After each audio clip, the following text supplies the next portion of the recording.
shape that find out, and every conversation explores the art of thinking beyond the obvious. And today I have my special guest. He's a certified tarot master, past life specialist, psychic medium, and inspirational teacher, and for no other than Miss Corbie Mitleid.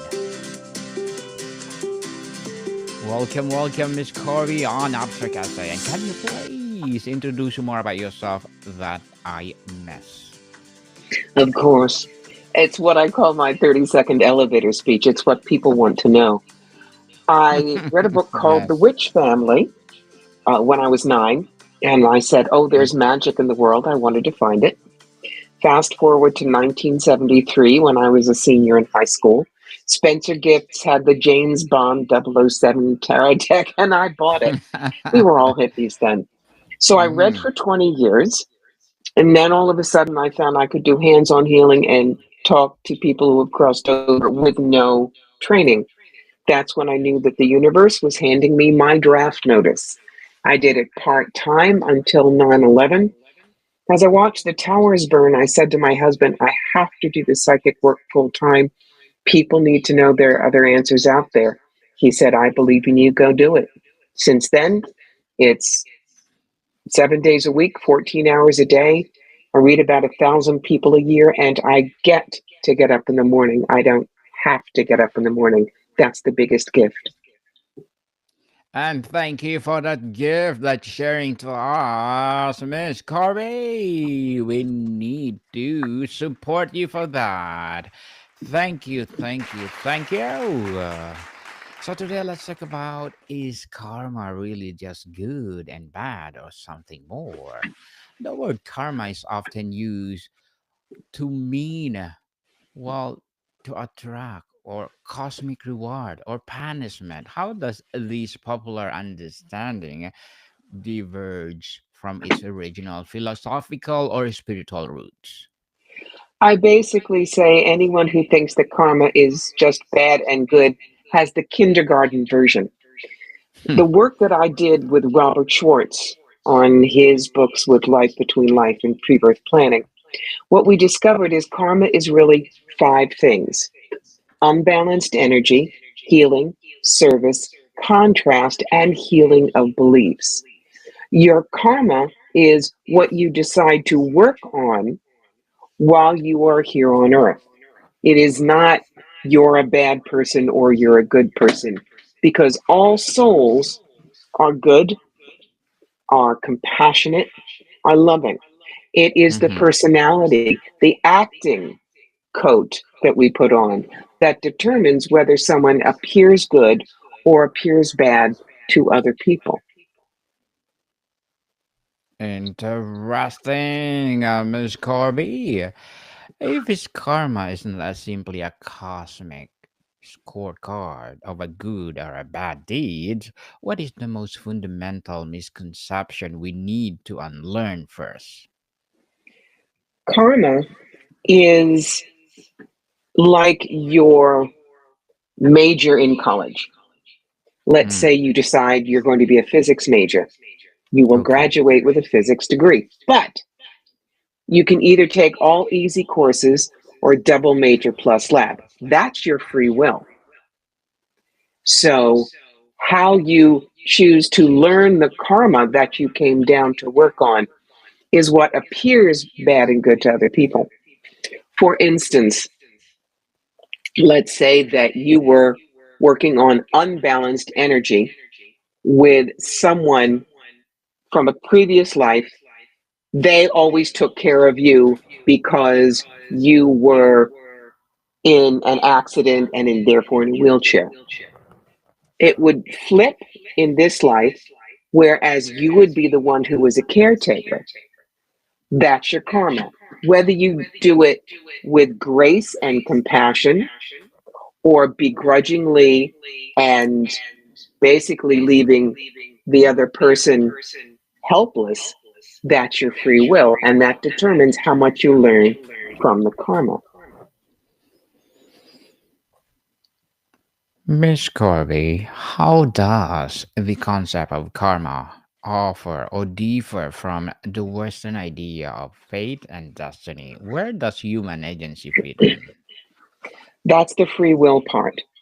Um, we will learn what we need to learn, but can we do it with grace? Can we do it without feeling like, oh, God has it in for me?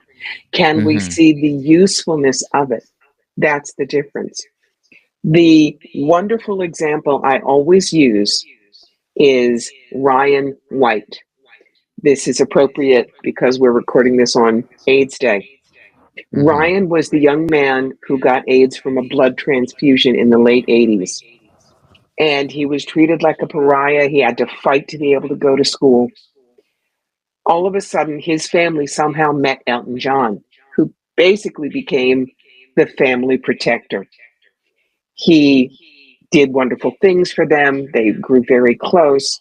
When Ryan died at age 18, Elton played at his funeral.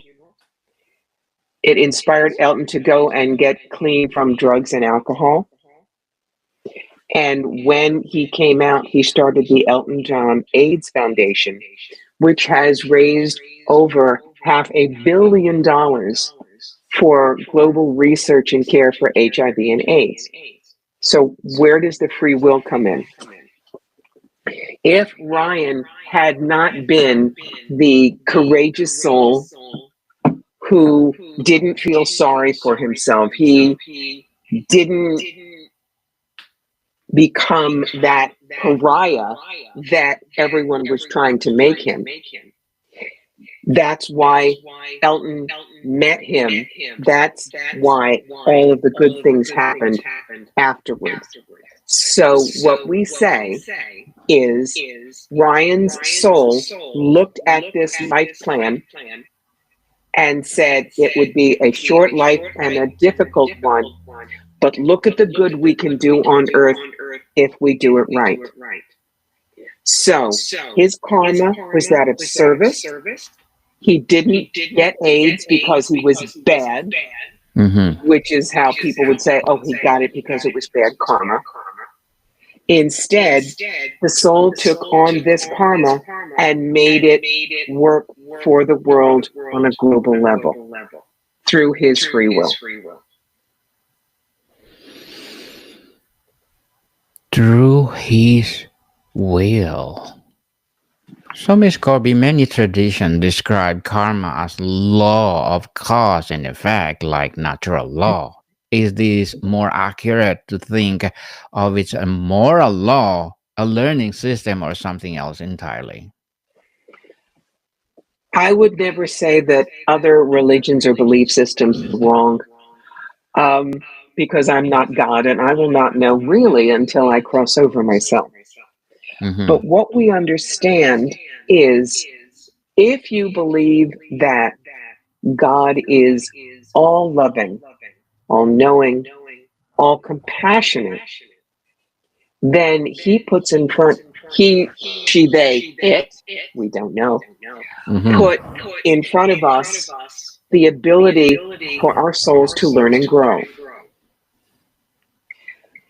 The law is if you don't learn it, you'll come and do it again. That's the law of karma. But it doesn't mean that you just got it wrong. It's that the soul wants to learn everything about a certain situation. And if you keep repeating one direction for it, you will keep incarnating with it until you cover all directions: selfishness, compassion, loneliness, lots of people, whatever that is. Hmm. Well, interesting, Miss Corby. You suggested something more. Could that more be about intention rather than just action? So, can well intention action that backfires create a different karma than selfish one? I believe so. People say What is personality versus the soul? Mm-hmm. My understanding is personality and ego are what we need to operate in this linear time, three-dimensional Earth school. But the closer we get to soul by being non judgmental, loving, compassionate, forgiving, then the more our personality is shaped by the soul. Shaped by the soul. Interesting. And what is the role of awareness or consciousness in breaking what some call karmic cycles or habitual patterns? When you let go of I'm good, I'm bad, the situation is good, the situation is bad, Mm. that's where you can look at all parts of it. There is something that I learned years ago: stimulus, belief, response. The idea is the stimulus is neutral, it just happens. What you believe about it is how you will respond. Quick example: it's raining. Mm-hmm. There's a family at the beach. It's going to rain all week, and they believe it's bad for them. So they're upset. I am working in my office, and the cats are sleeping on the cat tree. Makes no difference to me. I don't care. I'm neutral. The farmers are dancing in the muddy fields because they have had a drought for 3 months, and this is saving the crops. They Yes. believe the rain is good. But the rain hasn't changed for any of us. It is how we perceive it that makes our actions. Hmm. Thank you for that, Ms. Corby. Personal and interpersonal impact. In a practical terms, how can someone observe the mechanics of karma playing out in their own daily life beyond just good or bad luck? They see what the patterns are. They notice whether changing their judgment of the pattern, changing how they respond to the pattern, changes how things work. If you are always arguing with your grandmother Hmm. and she always says the same thing and you always respond the same way, nothing will change. If instead you realize that your grandmother is being the way she is because of her own traumas, then you stop responding the same way. And perhaps you respond more compassionately.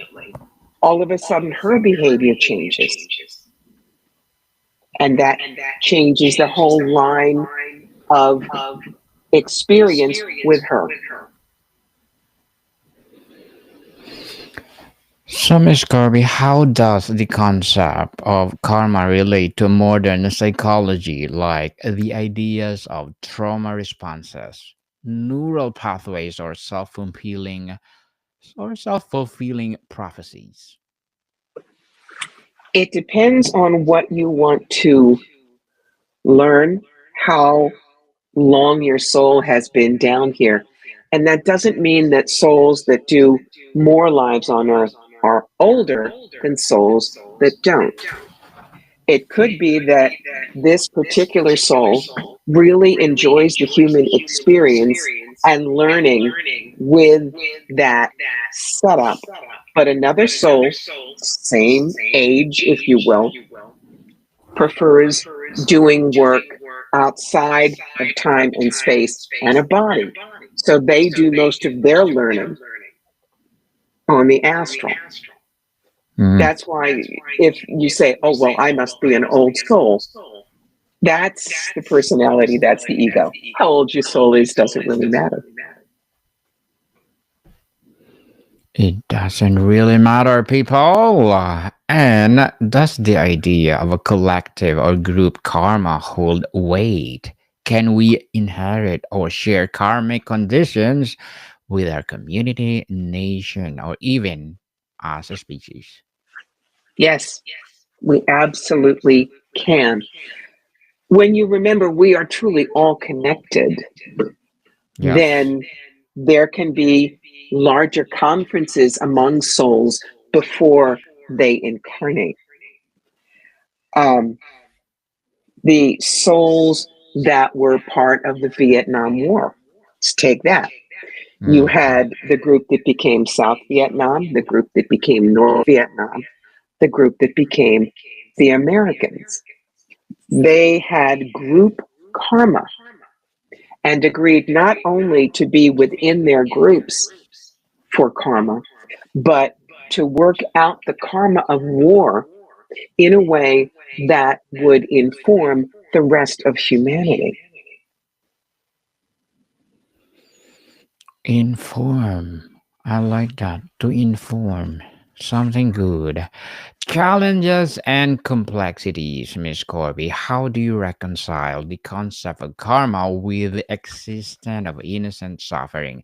Does it necessarily imply a past life cause, or it can be understood differently? Remember that even if an infant suffers badly and passes away from injuries afflicted onto it, the soul is fine. They have a small part to play. What if what happened to that child causes a law to be made that would keep that particular set of circumstances happening again? It wasn't that the child was bad in a previous life. The child's soul, like Ryan White's soul, decided that a short, difficult life would do enough good for the world that it was worth doing. How many times do we hear we're going to make Johnny's Law or Amber's Law in response to a horrible thing that happened to a child? No, it doesn't bring the child back. But the child is already removed from the situation, out of the body, in its full soul self. And when we are out of the body, we observe what happened, but we no longer have the emotions that were part of it. The emotions stay down with a personality, and they are now in their full soul. And is the ultimate goal to accumulate good karma, or is it to become free from the cycle of karma altogether? I believe that it is to learn what we need to learn and bring it back to the whole. Um, it is not a matter of freed from karma. It is a matter of the soul has learned all that it can learn in this three-dimensional limited body. And Mm. so it goes on. If you want to see that as being free from karma, you can. But it's simply a matter of graduating. You don't stay in third grade for 20 years. When you finish the curriculum, you leave. In our hyper connected digital age, Miss Corby, can we create a digital karma? What is a karmic weight for a vital tweet or an anonymous comment? Same thing that it would be if you gossiped, same thing if you wrote something in a book. The difficulty is because it is so pervasive and we do not have the luxury of simply thinking about it the way we used to, it can be more problematical. When your friend would write you a letter and you had to wait till the letter got there, then you would write them a response and send it back to them. There was time to weigh your words. and you knew that person well enough that you didn't attribute to the words a negative slant because you knew they would not do that with you. Now, anonymous people are firing barbs at each other, answering questions when they don't know much about the person who asked it.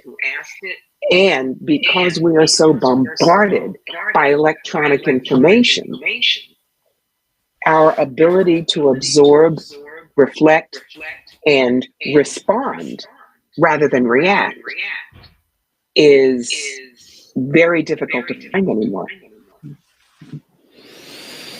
Miss Corbie, before we wrap up our discussion for today, I'm inviting you to please to listen to my other podcast, people. My other podcast, because my abstract essay is already in fifth season, abstract poetry in second season, and my book 101 review in fifth season too, comedy 101 in third season, and my food 101 in sixth season. Now it's sixth season. Geography 101, Love Letters, Movie 101, and Music 101 are fourth season. Science 101 and Sex 101 and second season of my baby podcast, Law 101, Mental Health 101, Bible Verses, and Entrepreneur 101. Please listen to them wherever you listen your podcast. So, Miss Corby, if you could leave us with one insight that captures karma as something more than good and bad, what would it be? Karma helps us become the best being we can. It gives us a chance to learn in ways we cannot learn in a classroom. And it Yes. gives us a way for our learning to help heal the world. To heal the world itself. And Miss Corbie Mitleid, thank you so much for sharing your knowledge and wisdom to the world.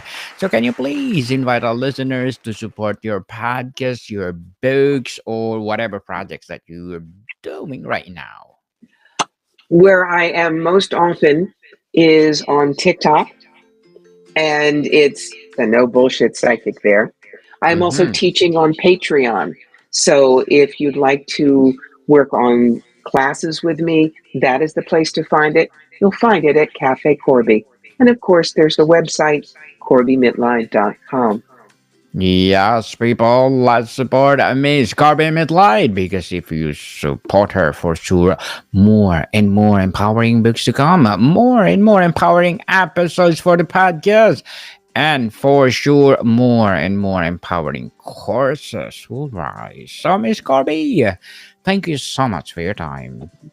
It was a pleasure. More to come, people. See you soon.